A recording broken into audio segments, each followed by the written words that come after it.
The woman begged the kidnappers to let her go, claiming she was pregnant, but this only excited the kidnappers even more.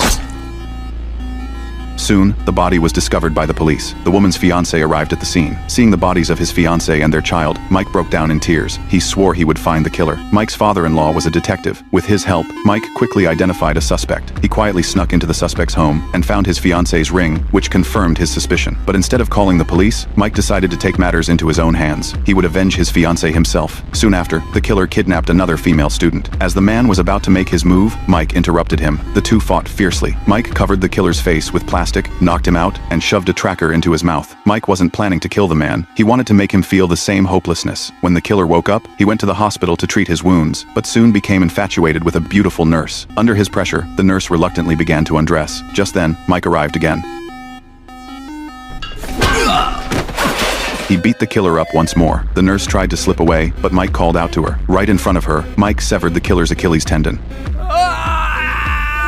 After doing this, he left the killer with the nurse for treatment, wanting him to suffer before dying. When the killer woke up again, he realized there must be a tracker on him, otherwise Mike wouldn't have found him so quickly. Then he remembered the ring on Mike's hand, and it all clicked. He knew Mike was monitoring him, so he deliberately taunted Mike with words, then used laxatives to flush out the tracker. Mike soon realized something was off. As he prepared to head to his fiancée's house, the killer had murdered his father-in-law. By the time Mike arrived, his fiancée's sister had also been killed. The killer then stood on the street and surrendered. Mike knew that once the killer was taken by the police, he would lose his chance for revenge, so he deliberately smashed open the car door, then stole the killer from the police right in front of them.